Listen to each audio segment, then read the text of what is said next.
Welcome back to Viewpoint. I'm Jim Zogby. My next guest is Terrence Samuel. He's deputy editor of the Washington Post's web-based magazine, The Root. Formerly served as senior editor to U.S. News and World Report, national correspondent for the Philadelphia Inquirer, and director of news programming for AOL Black Voices. He was also chief congressional correspondent for U.S. News and a political columnist for the online edition of the American Prospect. Thanks for joining us.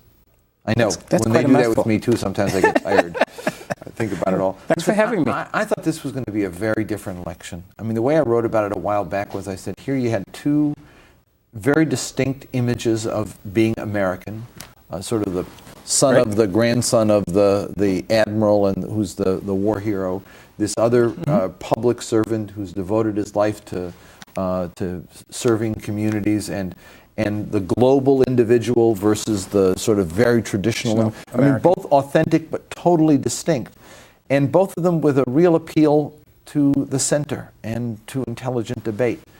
And this has just gotten totally out of control. It's become so ugly. Where did it go wrong? Well, and can it come back? I think what you're saying is that it feels very ordinary in a lot of ways. It's like 2004. It feels like, and I think with some distance, 2 years, 3 years down the road, you will, I think, still feel that this was kind of a special election.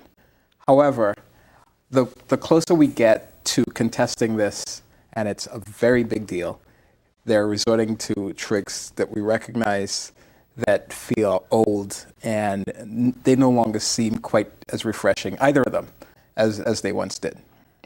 And I think what's gone wrong is that Obama's raised more money than forever, and John McCain has gone back to playing tricks that we recognize as old Republican tricks. Your colleague David Broder at the Post in the op-ed pages wrote that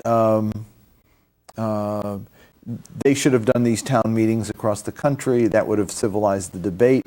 Is he right? Would that have made a difference? I think people have been saying this since Kennedy, that if Kennedy had lived, he was going to do these town meetings with Goldwater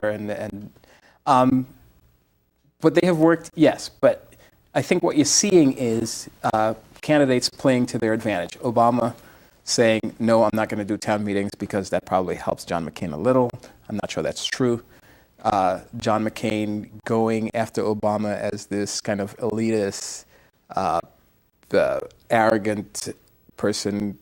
Is it true? Probably to some degree, but is it a fair charge? Probably not. Let's look at this ad that the McCain people did, which the one, yeah, it troubled me a lot for what it said, but also the subliminal message that I also think it sends. I want you to look at it and then comment on it. This is the one done by the McCain campaign.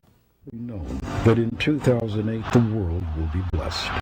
They will call him the One.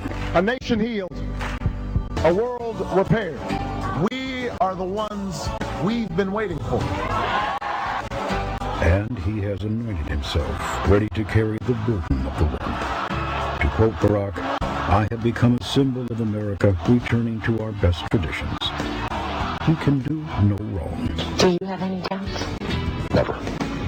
Can you see the light? A light will shine down from somewhere.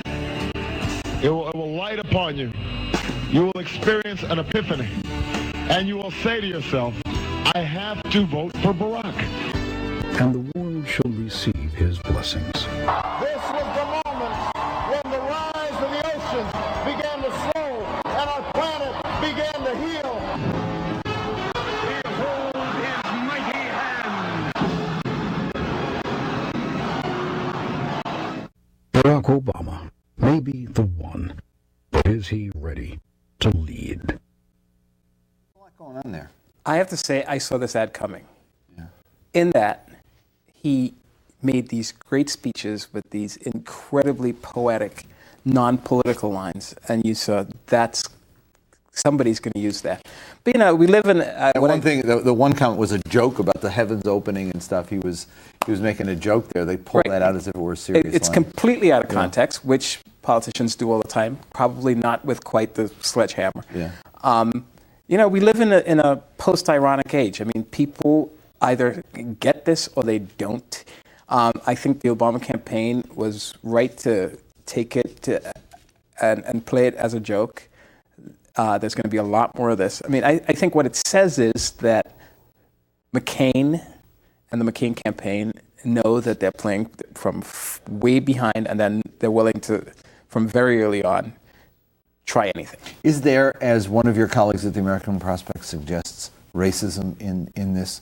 In other words, he is the prototype of the successful African American for you to resent. Yes. The complication is this. Is there racism that might make this ad work? And is this a politician playing to the weakness of an opponent? And Barack Obama comes across as this incredibly well put together guy. I mean, he doesn't like ice cream. That's almost un-American. I'm guessing that at some point you might see an ice cream ad. But somebody else wrote on The Root this week that when you refer to Barack Obama as arrogant, it is actually a proxy for uppity, kind of a certain kind of African American who has not deferential, not sufficiently deferential, who has kind of risen above his breeding, and there are some voters among whom this will be effective. I suspect probably, obviously, not nearly as many as there used to be, and obviously the Obama, not many as. I think there's some real divisions here because you not only have the black-white divide, but you also have younger people, you have affluent suburban people who don't like these games being played so much. Well, and there's going to be a demographic divide on this question. I mean, I think the fun of this election, I mean, the thing that's still fun about the election is how so many groups are playing against type. Yeah. African Americans who initially, if you remember the early polls, yeah. They were like all Clinton voters, Yeah. 77%, Yeah. and people were going, "Is Barack Obama black enough?" Yeah. And now we see, young people, black and white, kind of going against McCain. We're out of time, but that's all we've got. Thank you for joining us. It was a big show today. We had a lot of guests.